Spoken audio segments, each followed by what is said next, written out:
First and foremost, giving honor to the Creator. May my words be blessed, and may the desire that I intend to convey be conveyed properly. So first and foremost, I'm a traditionalist. Anybody who knows me knows that. So I'm going to try to multitask. History of the NAGA. They were the Negroes of Asia. And before the preeminent katana blade, the bow and arrow was the choice weapon of the samurai. And the first samurai were black. You can research Yusuke. You can also research Sakanoue Kamamoto or Sakamoto. So that's the reason my shirt is off, because traditionally when they did it, they had their shirts off. They were dedicated directly to the craft, and they believed that their blood, sweat, and tears poured into the bow, just like it does with the soul into the katana blade. So, like I said, NAGA are the Negro people of ancient Asia, more near Fuji, the old Okinawa, things of that nature. So, I'm just taking you all on a journey with me of how this all goes. So the video may end up being choppy. I don't know how my memory's gonna be. I'm gonna probably try to pause it, you know, here and there, and try to make a coherent video.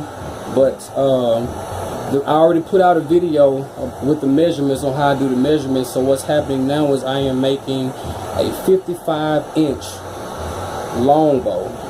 So what I'm doing now is taking out the time to heat up these limbs.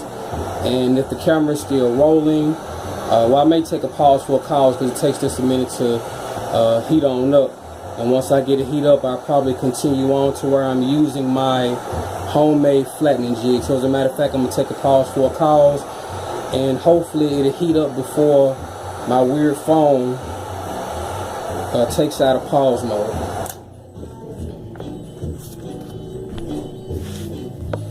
Alright, we back in it. So I pretty much got it where I want to. So, but I was thinking about the words of one of my loved ones about, you know, making a tutorial video. And like I said, there's already some out there, and the money is secondary to me. I desire for everybody to take care of themselves. And, you know, like the old proverb says, you know, sometimes you got to teach a nigga how to fish.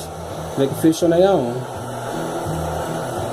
Alright, so what you want to do is want to touch it. Sorry I can't show you, but you want it to be this squishy type of, very malleable type of texture.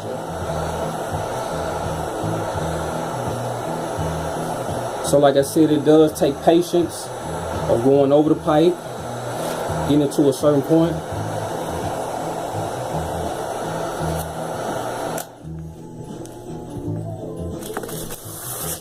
So at this point, you want to put the pipe, you know, out and straighten it as much as you can. You don't have to be in a rush, but you should go ahead and get it done.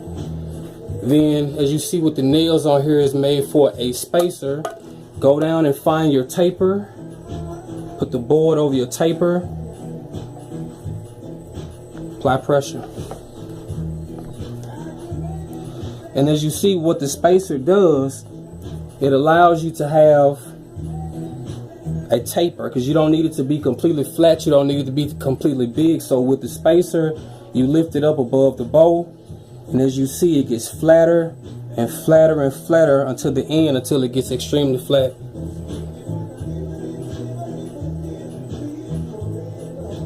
So probably what I'm going to do next is I just go ahead and get the other side done and upload this one. And this will be like part 2, because I gave you the measurements before. Whatever you do, find your center line, 3 inches to the left, 3 inches to the right of your center line mark, so that you can make the handle a few inches, 3 or 4 inches to the left and to the right of each handle mark. You want to mark where your taper is going to be. And then that's when you come to your flattening jig and get it going. So again, just sharing this journey, speaking, making this bow, and just in good spirits.